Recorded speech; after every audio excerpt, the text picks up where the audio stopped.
দেখেন এক টুকরা ভালোবাসা পেয়ে আমাদের মধ্যে কত ভালোবাসা ভালোবাসার গান আছে না নাই, নাটক আছে না নাই, উপন্যাস আছে না নাই, ভালোবাসার ফিল্ম আছে না নাই। হাজবেন্ডের জন্য ওয়াইফের ভালোবাসা, বন্ধুর জন্য বন্ধুর ভালোবাসা, আবার গার্লফ্রেন্ডের জন্য বয়ফ্রেন্ডের ভালোবাসা আছে না নাই। আমরা কি এই ভালোবাসা করব? ভালোবাসা সব হবে বিয়ের পরে। চিল্লায় বলেন ঠিক কিনা? আপনি আপনার হাত স্ত্রীর হাতের সাথে মিলালে দুই হাতের সগীরা গুনাহ মাফ করে দেয় কে? আপনি আপনার নজরটা স্ত্রীর চেহারার দিকে ফেললে চোখের সগীরা গুনাহ মাফ করে দেয় কে? আবার বিশ্বনবী বললেন, শীতের রাতে এক কম্বলের নিচে যখন তোমরা শুয়ে থাকো তখনও তোমাদের আমলনামাটা সওয়াব দিয়ে পূর্ণ করে দেয় কে?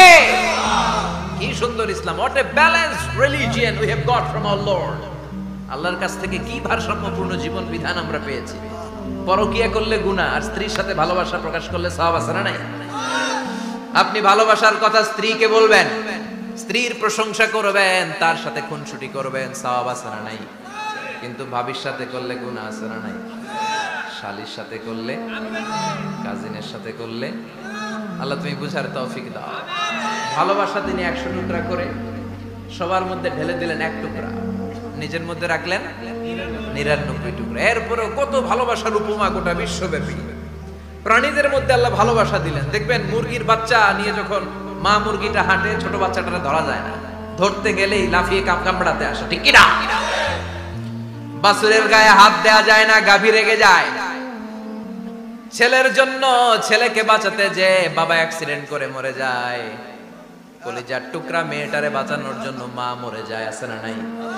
আমি নিজে পেপার কাটিং এ পড়েছি, বন্যার পানিতে পানি খেতে খেতে মা শেষ।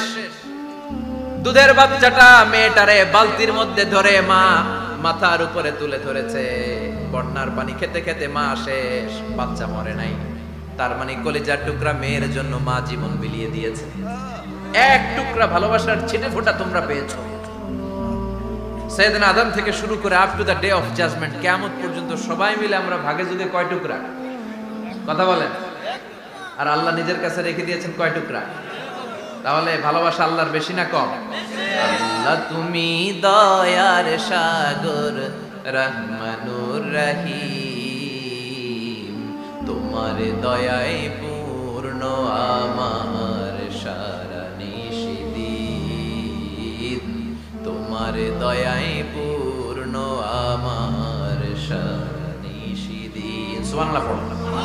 আল্লাহর যে এই অপার দয়া ভালোবাসা, এটার উপর আস্থা আছে তো?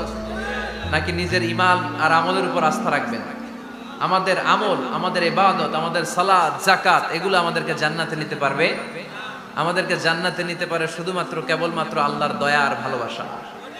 আমরা যে লোক দেখানো নামাজ পড়ি, ইবাদত করি, আল্লাহর কসম এটা মিজানের পাল্লা রেখে দিলে এটার কোনো ওজনই হবে না। আমাদের আশার জায়গা, ভরসার জায়গা একটা, সেটা হলো আল্লাহর দয়া। চিল্লায় বলেন ঠিক কি না?